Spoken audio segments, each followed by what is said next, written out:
매일 드리는 기도를 들으심으로 8월 18일 새벽 기도회를 하나님께 드리겠습니다. 좋으신 하나님, 오늘도 만물에 생명을 주시고 저희를 깨워 주님 앞으로 불러주셔서 감사합니다. 오늘도 하나님의 선하심으로 이 세상을 붙들어 주시옵소서. 재난과 전쟁으로 고통받는 이들에게 위로와 평안을 주시고 북한 땅에 빛을 비추시어 복음 통일의 아침이 밝게 하시옵소서. 이 나라가 평안하고 안전하게 하시며 위기 속에 한국교회가 회복되게 하시옵소서. 교회와 가정에서 믿음의 대가 잘 이어지게 하시고 성령님의 인도하심에 따라서 저희 교회의 5대 본질인 예배와 교육과 선교, 성도의 교제와 봉사에 힘쓰게 하시옵소서. 모든 교역자들이 성령님으로 충만하게 하시고 모든 성도들이 하나님의 말씀을 따라 행진하여 가게 하시옵소서.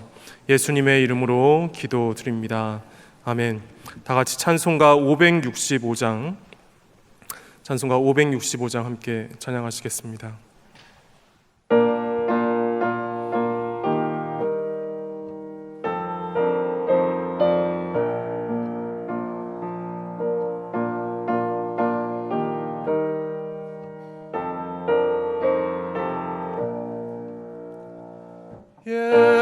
예수께로 가면 나는 기뻐요. 걱정 근심 없고 정말 즐거워. 예수께로 가면 나는 기뻐요. 나와 같은 아이 부르셨어요. 예수께로 가면 맞아주시고 나를 사랑하사 용서하셔요. 예수께로 가면 나는 기뻐요. 나와 같은 아이 부르셨어요. 예수께로 가면 손을 붙잡고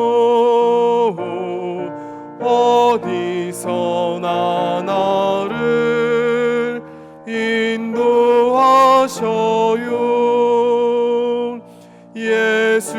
예수께로 가면 나는 기뻐요. 나와 같은 아이 부르셨어요.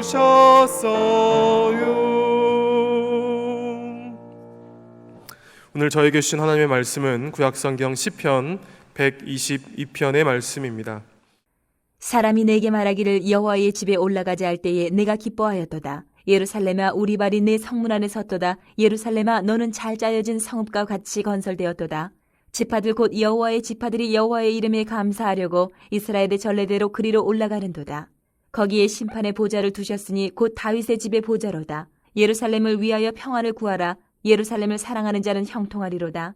내 성 안에는 평안이 있고 내 궁중에는 형통함이 있을지어다. 내가 내 형제와 친구를 위하여 이제 말하리니 내 가운데에 평안이 있을지어다. 여호와 우리 하나님의 집을 위하여 내가 너를 위하여 복을 구하리로다. 오늘 시편 122편도 120편부터 시작된 그 성전에 올라가는 노래 순례의 시편입니다. 그런데 오늘 이 122편에는 소제목이 하나 더 붙어 있지요. 바로 다윗의 시, 다윗이 지은 시라는 제목입니다. 똑같은 말이어도 그 말을 누가 하느냐에 따라서 그 말이 전해주는 느낌과 감동이 많이 달라지게 되는데요. 오늘 시편의 이 저자가 다윗임을 기억하면서 오늘의 말씀을 함께 좀 살펴보았으면 좋겠습니다. 우리 다시 한번 1절의 말씀을 함께 읽어보도록 하겠습니다. 사람이 내게 말하기를 여호와의 집에 올라가자 할 때에 내가 기뻐하였도다. 아멘. 다윗이 고백하는 것이지요. 사람들이 여호와의 집에 가자고 할 때, 올라가자고 할 때 내가 기뻐하였노라고 말입니다. 여러분, 다윗이 하나님을 얼마나 사랑하고 또 하나님을 얼마나 기뻐했는지는 여러분 잘 알고 계실 것입니다. 유명한 일화가 있지요. 다윗이 여호와의 언약궤를 다윗성으로 옮겨올 때에 다윗이 기뻐서 춤추며 뛰놀았던 것을, 그 이야기를 너무도 잘 아실 것입니다. 그래서 이 다윗이 오늘 또 이야기하는 것이지요. 나는 여호와의 집, 여호와의 성전에 올라가는 것만으로도 기뻐하였노라고 말이죠.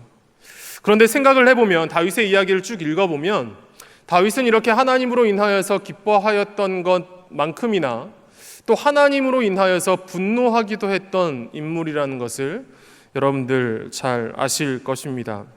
다윗이 아버지의 심부름으로 전쟁터에 나가 있는 형들에게 이제 음식물을 전해주러 가게 되지요. 그런데 그때 그 전쟁터에서 다윗을 만난 큰형 엘리압이 다윗을 비난을 합니다. 시비를 걸고 공격을 하지요. 네가 지금 여기 왜 왔느냐? 네 마음이 지금 교만하구나. 네가 키우는 양떼들은 어떻게 하고 왔느냐? 네가 지금 전쟁을 구경하러 왔느냐? 이런 말들로 다윗에게 시비를 걸고 다윗을 공격합니다. 그런데요, 이어지는 말씀을 보면 다윗은 이런 형의 비난과 공격에는 별로 반응을 하지 않습니다. 형과 함께 화를 내고 분노하면서 형과 싸우지를 않는 것이지요. 그 대신에 다윗이 그 자리에서 무엇에 분노를 합니까? 다윗의 표현을 그대로 가져오면 살아계신 하나님의 군대를 모욕하는 그 골리앗, 그 블레셋 사람 골리앗에게 크게 분노하게 되지요. 그래서 골리앗을 가만두지 않겠노라고 하면서 골리앗과 싸우게 되는 것입니다. 그러니까요, 다윗은 하나님의 집에 가는 것을 기뻐하고 하나님과 함께 하는 것을 즐거워하고 또 하나님을 대적하는 것들에게 분노하였던 사람이었다라는 것입니다. 그래서 그런 다윗에게 하나님께서 별명을 하나 붙여주시지요. 하나님의 마음에 합한 사람이라고 말입니다. 말하자면 너 정말 내 마음에 쏙 드는구나. 하나님이 다윗을 바라보시면서 그렇게 말씀하셨다라는 것입니다. 성도 여러분, 오늘 다윗이 고백하고 있는 이 1절 말씀 앞에서 오늘 이 시대를 살아가는 우리들 자신을 좀 돌아볼 수 있었으면 좋겠습니다.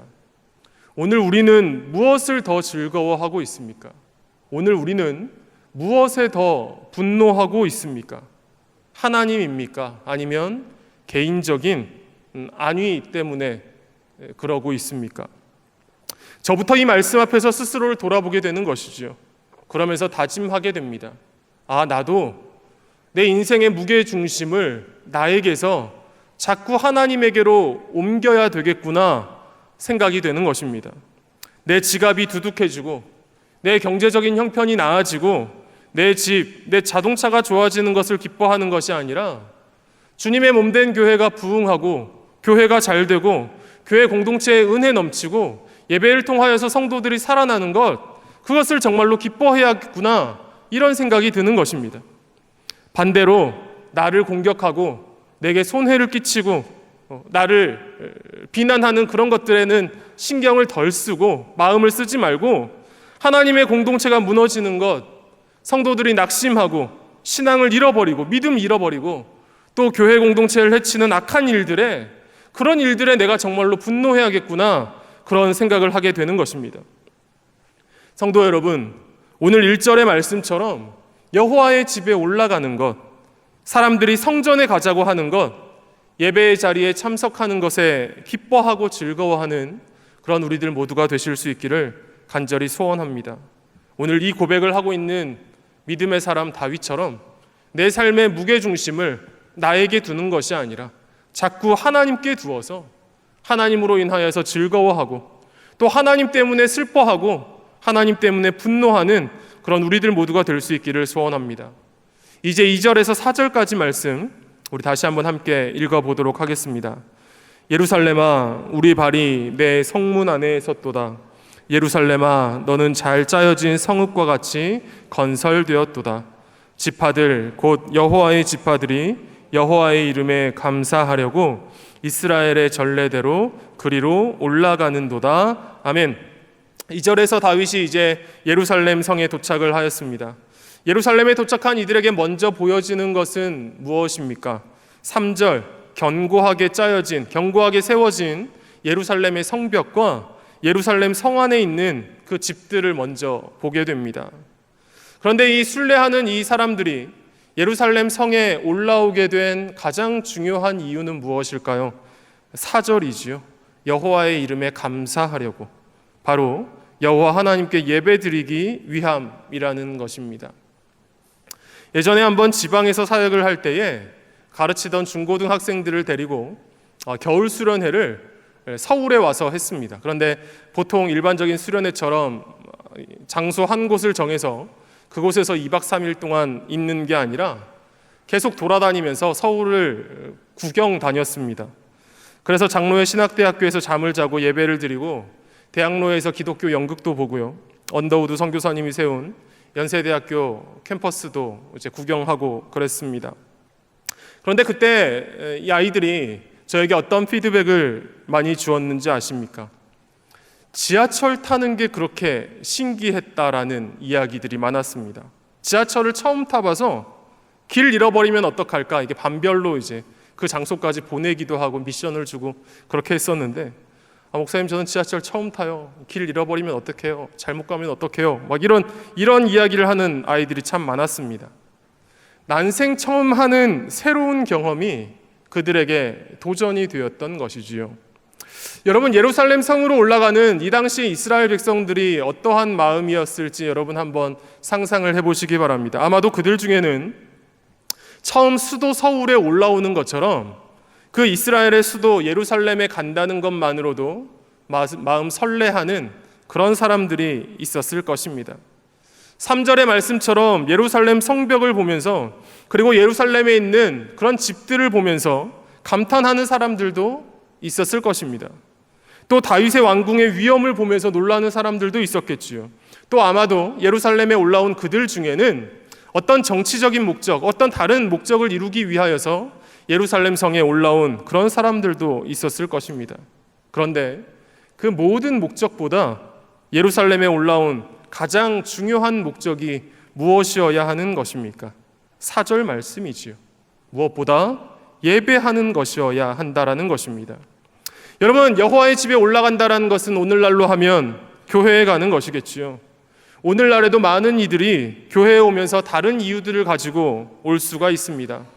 사람들을 만나기 위하여서, 친교와 교제를 위하여서, 또 어떤 사람들은 정치적인 목적을 이루기 위하여서 올 수도 있겠지요. 선거 때 우리는 그런 모습들 많이 보게 되지 않습니까? 그런데 그 모든 목적들보다 우선되어야 하는 것 무엇입니까? 하나님께 예배하기 위해서요. 여호와의 이름에 감사드리기 위해서 우리는 성전에 나와야 한다라는 것입니다. 여러분, 제가 어렸을 때 초등학교 저학년 때 참 잘하는 것이 있었는데, 구역 예배 드리는 것을 참 잘했습니다.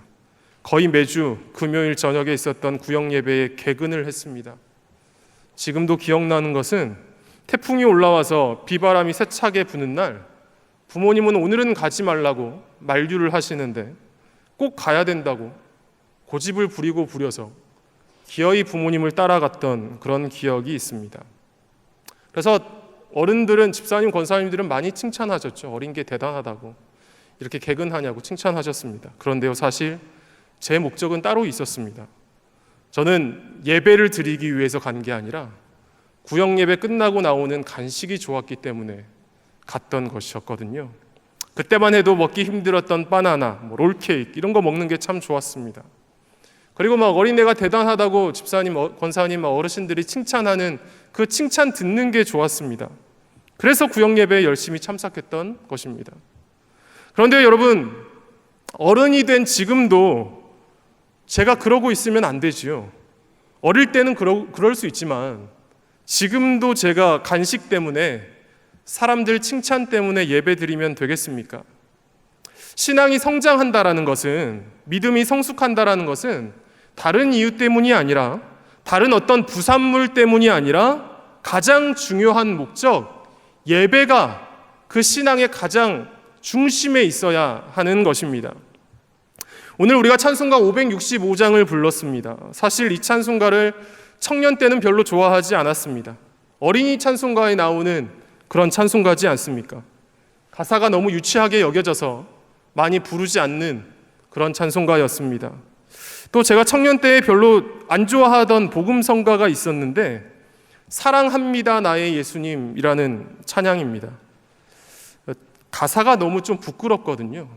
너무 달달한 사랑 고백을 담고 있습니다. 가사가 이렇지요. 사랑합니다 나의 예수님, 사랑합니다 아주 많이요, 사랑합니다 나의 예수님, 사랑합니다 그것뿐이에요. 저 같은 무뚝뚝한 남자 청년이 부르기에는 요즘 어린애들 말로 이제 손발이 오그라드는 것이죠. 좀 민망하고 그런 것이죠. 그런데 나이를 먹고 이제 교회에서 목회를 하고 하면서 지금은 어떤지 아십니까? 이 두 찬양을 너무 좋아합니다. 특히 두 번째 사랑합니다 나의 예수님 이 찬양은 내가 옛날에 이 찬양 참 싫어했었는데 별로 안 불렀는데 좋아하지 않았는데 라는 생각이 들 정도로 설교의 주제가 맞는 날이나 기도회를 인도할 날이면 기회가 될 때마다 많이 부르려고 합니다. 왜 그럴까? 왜 이렇게 바뀌게 되었을까를 저 스스로 생각을 해보니까요, 이 두 찬양의 가사가 믿음 생활의 핵심이기 때문에 그런 것 같습니다. 예수께로 가면 나는 기뻐요. 예수님 사랑합니다. 다른 어떤 이유 때문이 아니라 예배의 자리에서 예수님을 만나는 것만으로도 기뻐하는 것, 예배의 자리에서 나를 사랑하시는 그 하나님, 예수님을 만나고 그 하나님께 다시 나의 사랑을 고백하는 것, 사랑을 고백하며 응답하는 것, 이것이 우리 신앙생활의 본질인 것입니다. 이것이 가장 중요한 것입니다. 이것 빼고 다른 모든 것들은 본질이 아니라 부산물들인 것이지요. 성도 여러분, 우리가 신앙생활하면서 본질에 집중할 수 있기를 원합니다. 이스라엘의 수도 예루살렘의 그 견고한 성벽, 화려한 성읍, 화려한 집들에 우리의 마음을 빼앗겨 버리는 것이 아니라 여호와의 이름에 감사하려고 성전으로 올라가는 그런 우리들 모두가 될 수 있기를 간절히 소원하는 것입니다. 예배하는 그 목적 가지고 분명히 나아가는 우리들 되기를 소원하는 것입니다. 그래서 예배드리는 날이 기다려지고 사람들이 교회 가자, 같이 예배드리러 가자 그러면 오늘 1절 말씀과 같이 우리 마음에 기쁨이 샘솟고하는, 가슴이 설레는 그런 일들이 우리 안에 일어나기를 소망하는 것입니다. 또 하나님께서 기가 막히게 맞추어 주셔서 오늘은 또 금요 기도회가 있는 날이지요. 아마 여러분들 마음 가운데 오늘은 새벽만이 아니라 밤에도 교회 가야 되는구나, 마음의 짐처럼 여기시는 분은 없으시지요? 예배의 자리를 기대하시기 바랍니다. 예배를 사모하시는 여러분들 되시기를 바랍니다. 오늘 6절 말씀은 이렇게 말씀하고 있습니다. 예루살렘을 위하여 평안을 구하라. 예루살렘을 사랑하는 자는 형통하리로다. 아멘. 예배하는 장소, 성전, 예루살렘을 사랑하는 자, 하나님을 사모하고 하나님을 만나는 그 예배의 자리를 사모하는 자들에게 하나님이 형통함을 주신다 말씀을 하십니다. 하나님을 만나는 예배의 자리에서 오늘도 큰 은혜를 경험하시고 성전을 사랑하고 예배를 사모함으로 어디를 가든 무엇을 하든 형통하게 하시는 그 우리 아버지 하나님의 크고 놀라우신 복을 경험하시는 영락의 모든 성도들 다 되실 수 있기를 이 시간 주님의 이름으로 간절히 기원 드립니다. 함께 기도하시겠습니다. 아버지 하나님, 오늘도 이 새벽에 저희에게 말씀을 주시고 말씀 앞에서 깨닫게 하시니 감사드립니다. 저희의 모든 관심이 저희들 자신에게만 집중되어 있어서 나에게 이익되는 일만 기뻐하고 내게 손해되는 일이면 분노하는 그런 인생이 아니라 삶의 무게중심을 하나님께로 옮겨서 오늘 시편의 다윗처럼 하나님으로 인하여서 기뻐하고 하나님을 대적하는 것들에 분노할 줄 아는 주님의 자녀 되게 하여 주시옵소서. 특별히 예배의 자리를 기대하고 사모하는 저희들 되기를 원합니다. 오늘 모이는 금요기도의 자리를 사모하게 하시고 그 예배의 자리 가운데 성령 하나님 충만하게 임재하여 주시어서 저희를 만나 주시고 예배함의 감동으로 말씀의 깊은 은혜로 저희를 채워 주시옵소서. 예배함으로 살아나는 영락교회 되기를 간절히 소망합니다. 특별히 영락교회가 80주년 기념 사업들을 준비하는 가운데 있습니다. 이 사업들이 무엇보다 하나님께 영광 돌리는 일이 되게 하시고 오병이어의 기적과 같이 채워주시고 부족함이 없게 하시는 하나님의 역사를 경험하는 일이 되게 하여 주시옵소서. 아버지 하나님, 오늘도 여러 가지 어려움으로 기도 제목들 가지고 눈물 짓는 이들에게 찾아와 주시기를 기도드립니다. 우리 가운데 있는 문제를 풀어주시고 오래된 질병이 치유되게 하여 주시고 하나님의 손길로 다시금 일어서고 힘을 내게 하여 주시옵소서. 또한 저희 자녀들의 인생길이 형통함으로 열려지게 하여 주시옵소서. 우리 구주 예수 그리스도의 이름으로 기도드리옵나이다. 아멘. 이 시간 함께 조용히 기도하기를 원합니다. 첫 번째 기도 제목은 하나님의 성전을 사모하며 하나님을 만나는 예배의 자리를 사모하는 저희 되게 하여 주소서. 영락의 성도들이 예배를 통해 회복되고 진정으로 살아나게 하소서. 금요 기도회를 통해 영락의 모든 성도들이 모든 괴로움을 주님께 맡기고 간절히 기도하며 나아가도록 브라질의 김경조 선교사님과 콩고 민주공화국의 김경식 선교사님의 가정과 사역을 위하여서 함께 기도하시고 개인적으로 갖고 나오신 기도 제목들 가지고 기도하시고 자유롭게 돌아가시도록 하겠습니다. 기도하겠습니다. 사랑과